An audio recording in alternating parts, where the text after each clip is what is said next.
설 연휴를 마치고 다시 시작되는 일상의 삶에서 말씀과 기도로 날마다 새 힘이 솟아나는 우리 모든 성도들의 삶이 되시기를 주님의 이름으로 축원합니다.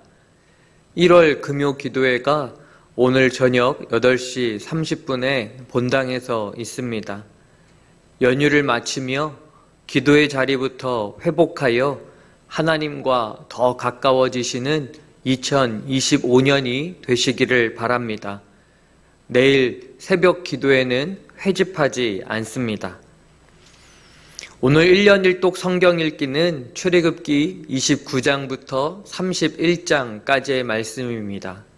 이를 묵상함에 있어서 세 가지를 함께 나누기 원합니다.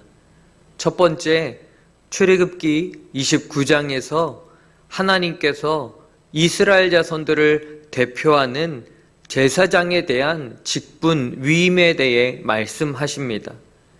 이는 제사장들을 세워 기름 부음을 받게 하고 하나님과 이스라엘 자손 사이에서 제사 직무를 담당하기 위해서입니다.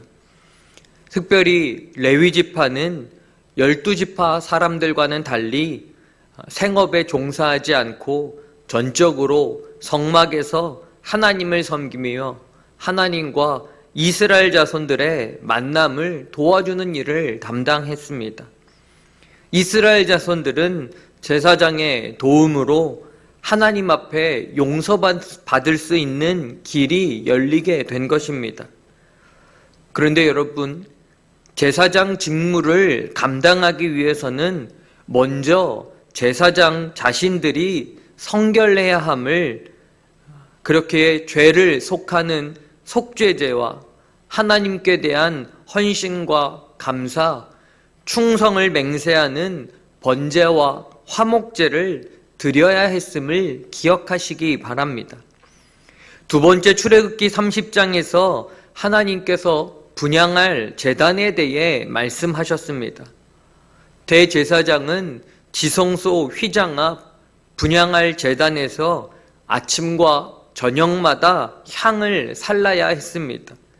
또한 1년에 한 차례씩 향단 뿔을 위하여 속죄제를 드려야 했습니다. 8절의 말씀처럼 이는 대대로 여호와 앞에서 끊지 못할 것이다 라고 말씀하셨습니다. 즉 이스라엘 자손들이 하나님 앞에서 대대로 속죄해야 함을 의미하는 것입니다. 이어지는 11절부터 16절에는 이스라엘 자손들이 회막 봉사에 쓰는 속전을 드려야 함을 말씀하셨습니다. 이를 생명의 속전이라고 부릅니다. 이는 20살 이상 된 사람들은 모두 다 반세겔이 되는 속전을 드려야 했습니다. 부자나 가난한 사람이나 모두가 동일합니다. 이는 모든 사람이 하나님 앞에 동등된 인격체임을 의미하는 것입니다. 모든 사람은 죄를 사하시며 생명을 잊게 하신 하나님께 생명에 대한 속전을 반드시 바쳐야만 했습니다. 하나님께서는 이 생명의 속전을 통해 이스라엘 자손들이 거룩한 백성으로 하나님의 은혜에 대해 감사하는 자들이 되기를 바라고 계시기 때문입니다. 세 번째, 출애굽기 31장에서 하나님께서 성막 기구 제작의 책임자로 부살렐과 오홀리압을 사용하셨습니다.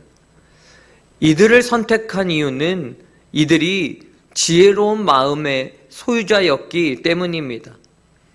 이들의 지혜로운 마음은 두 가지로 표현됩니다.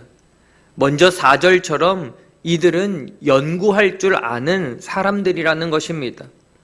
또 하나는 이들이 성막을 만드는 6개월의 모든 과정 후에 다시는 성막을 만들지 않았다라는 것입니다. 또한 12절에서 17절에서 다시 한번 안식일 규례에 대해 말씀하셨음을 주목해야 합니다. 창조주 하나님께서 피조물 된 인간들에게 하나님의 안식일을 지키라고 명령하셨습니다. 즉 40일 동안 하나님과 모세와의 시내산 대화의 결론은 바로 안식일 준수라는 사실입니다. 이것이 성막 제작보다 하나님과의 언약을 준수하는 것이 더 우선이었음을 말씀하고 있는 것입니다. 여러분, 이는 오늘 우리에게 가장 중요한 것이 주님의 날, 곧 예배하는 주일을 지키는 것임을 말씀하고 계심을 기억하시기 바랍니다. 내일은 새벽 기도회가 없기에 내일 성경 읽기 본문인 출애굽기 32장부터 34장의 중요한 점을 짧게 나누겠습니다. 출애굽기 32장에서 이스라엘 백성을 살리기 위한 모세의 두 번의 중보기도를 기억해야 합니다. 하나님께서 모세만을 40일 동안 부르셨을 때 이스라엘 백성들에게는 너무나 긴 시간이었습니다. 이들은 모세가 죽었을 수도 있겠다 생각하고 눈에 보이는 무엇이든지 만들어 보아라 라고 아론을 괴롭혔습니다. 아론은 이스라엘 자손들에게 금고리를 거두어 금송아지를 만들고 이것이 너희를 애굽 땅에서 인도하여 낸 너희의 신이다 라고 백성들에게 말하며 함께 번제와 화목제를 그 금송아지 앞에서 드렸습니다.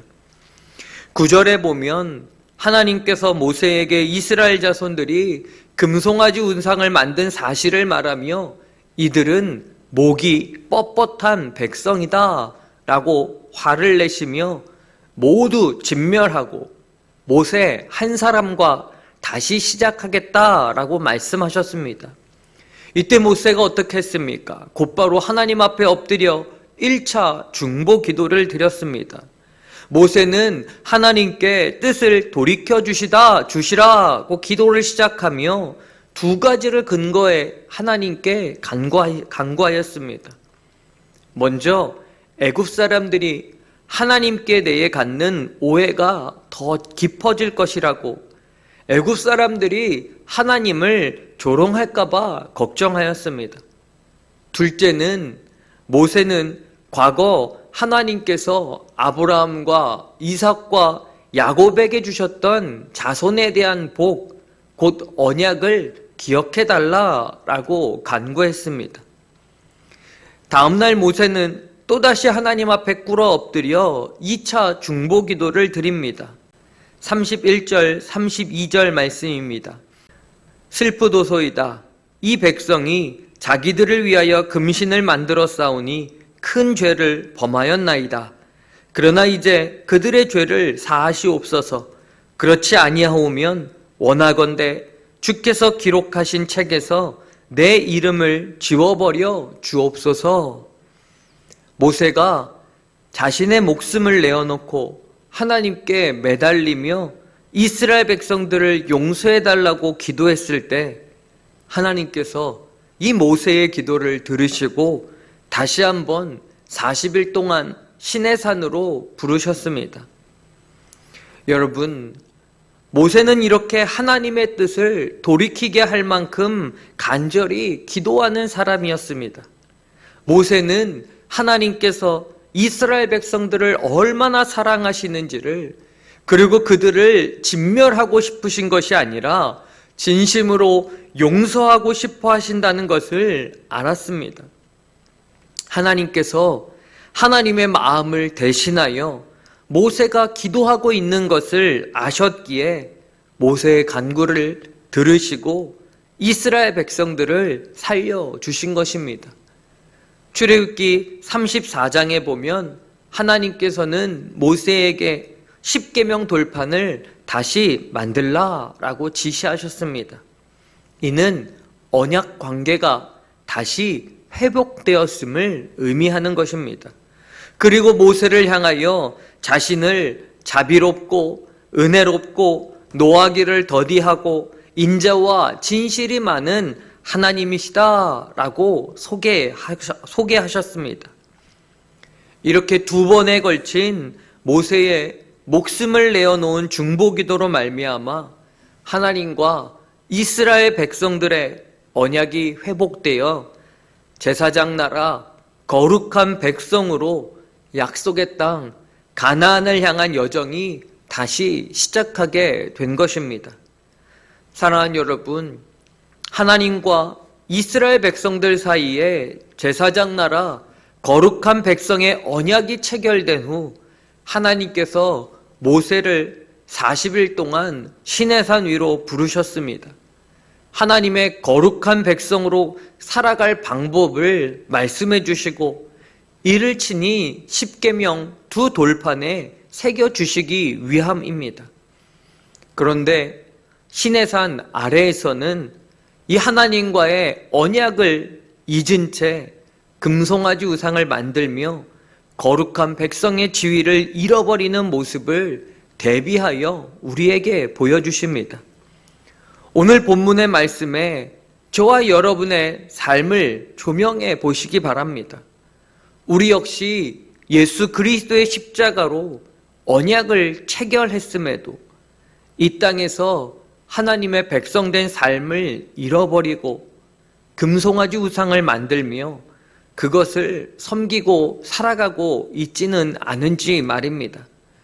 사랑하는 성도 여러분, 저와 여러분은 이스라엘 백성들처럼 살아가는 이 땅의 사람들을 위해 모세와 같이 중보기도로 살려내는 자들이 되시기를.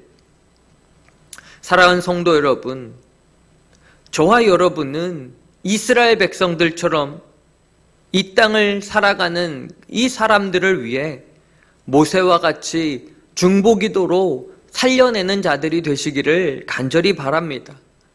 그러기 위해 우리에게 먼저 체험케 하신 하나님의 마음과 하나님의 성품을 기억해야 합니다. 자비하시고 은혜가 한이 없으시고 인자하시고 변함없으시고 진실하신 나의 하나님을 기억하며 그 하나님의 사랑을 드러내는 저와 여러분의 삶이 되시기를 주님의 이름으로 축원합니다. 기도하시겠습니다. 하나님 아버지, 우리가 그리스도의 십자가 언약으로 인해 하나님의 백성 되었음을 확신하게 하옵소서. 이 땅이 나의 나라가 아니라 이 땅 위에 세워진 하나님 나라가 나의 나라임을 기억하게 하옵소서. 왕 되신 하나님의 마음과 성품이 오늘 우리에게 희미해지지 않게 하시고 자비와 은혜와 인자와 성실과 신실하신 하나님을 내 삶에 기도와 삶으로 드러내는 인생 되게 하여 주시옵소서. 치유자 되시는 주님께서 몸과 마음의 질병으로 치유되기 원하는 성도들을 고쳐주시고 이들을 통해 하나님의 영광이 드러나는 삶의 간증들이 일어나게 하여 주시옵소서. 1000번째 예물을 주님 앞에 드립니다. 성도들의 신실한 믿음의 고백과 진실한 삶의 실천을 통해 오직 하나님의 이름만이 높임받는 우리 홍남교회와 성도들 되게 하여 주시옵소서. 이제는 우리 구주 예수 그리스도의 은혜와 하나님 아버지의 사랑하심과 성령의 내주 교통하심의 은총이 사랑하는 모든 성도들 머리 위에 이제로부터 영원까지 함께 하시기를 간절히 축원하옵나이다. 아멘.